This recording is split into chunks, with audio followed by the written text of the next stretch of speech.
Jeffrey Epstein, Ghislaine Maxwell. You've probably heard the names. They're tied to one of the most shocking and honestly, one of the most far-reaching criminal scandals of our time. It's this unbelievable story of incredible wealth, horrific hidden abuse, and a network of power that has just captivated and horrified the entire world. So to really get a handle on all this, we've got to answer a few core questions, right? Who were these people really? What exactly did they do? And maybe most importantly, why are we still talking about them? That's what we're going to break down right now.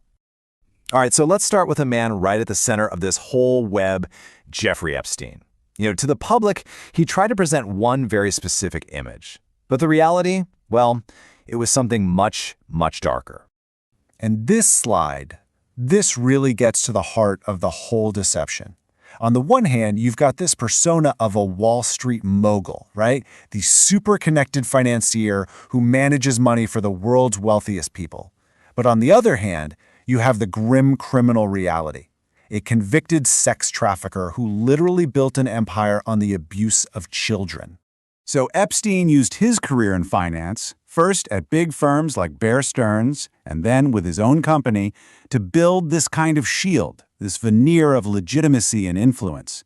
But hiding right behind that facade was a long, incredibly disturbing history of sexual abuse and manipulation. Let's just walk through the key moments in his legal saga, because it's wild. Back in 2008, he got this plea deal in Florida that was, to put it mildly, extremely controversial. It let him plead to lesser state charges and basically gave him and any co-conspirators a get-out-of-jail-free card from federal prosecution. Then you fast forward to 2019, he's finally arrested on serious federal charges, but he dies by suicide before his trial can even happen.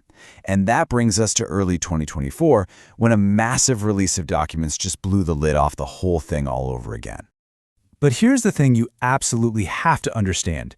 Epstein wasn't acting alone. Not even close. The second key figure in this story, and the one who prosecutors argued made the whole operation possible, is Ghislaine Maxwell. And just like with Epstein, you see this absolutely shocking split personality.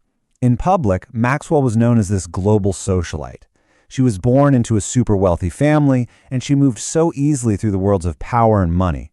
But the criminal reality?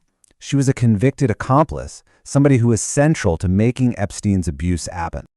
So, Maxwell meets Epstein in the early 90s, and she almost immediately becomes indispensable. She wasn't just his partner, you see. She managed his homes, his staff, his entire social network, and according to testimony, she did it with military-like precision. She was the gatekeeper to his entire world. Now, unlike Epstein, her story actually reached a legal conclusion. After he was arrested in 2019, all eyes turned to her. And in 2021, a jury found her guilty on multiple counts, including the sex trafficking of minors. Today, she's serving a 20-year prison sentence. And her conviction, well, it raised a huge question. How in the world did this criminal network she was part of actually operate? So how did they do it? How did this criminal network actually function? How did they manage to commit these horrible crimes for so long, right under the noses of the world's most powerful people? The whole operation, it was built on this illusion of luxury and access.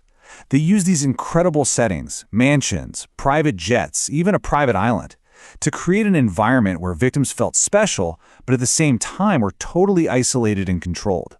But behind all that glamour, prosecutors laid out a very clear pattern of criminal behavior. Prosecutors and victims described this as a chillingly systematic process. It wasn't random. First, Maxwell would often be the one to identify and befriend young, vulnerable girls. The next step was to recruit and isolate them, pulling them into Epstein's world and cutting them off from their normal lives. And finally, she would facilitate their abuse, with testimony saying she sometimes even participated herself. And the scale of this operation is just staggering. It's almost hard to comprehend. While prosecutors have talked about hundreds of girls over the years, some reports suggest that the total number of potential victims could be over 1,000. It's a truly horrifying figure. Okay, so that brings us to the events of early 2024. Why, after all these years, is this scandal dominating headlines all over again? Well, the answer lies in the unsealing of a huge trove of secret documents. So what happened was, a court ordered a massive number of documents from an old 2015 lawsuit against Ghislaine Maxwell to be unsealed. We're talking millions of pages, depositions, records, all kinds of filings. And these became publicly known as the Epstein files. Now, this wasn't some kind of leak. It was an unprecedented legal release of information that just blew the case wide open all over again. And the release of these files, it just created a perfect storm. The documents themselves revealed new, deeper layers of connections. And that, of course, sparked this renewed debate about all the powerful figures in Epstein's orbit, which led to this immense public outcry from people who felt justice was never really served. And naturally, it's kicked off ongoing scrutiny and calls for even more investigations. You know, when you take a step back and really look at the whole story, you start to realize that the legacy of this scandal is about so much more than just the crimes of two people. What this case really does is hold up a mirror to society. It forces us to confront some really uncomfortable truths about how power, secrecy, and incredible wealth can be used to create a system that protects predators, dodges scrutiny, and silences victims for decades. Ultimately, that's what this all comes down to. This story isn't just some true crime saga. It's a cultural reckoning. It raises these huge fundamental questions about privilege, about accountability, and about whether justice is really and truly blind. It leaves all of us asking, how many other systems like this exist out there, and what is it going to take to finally drag them into the light?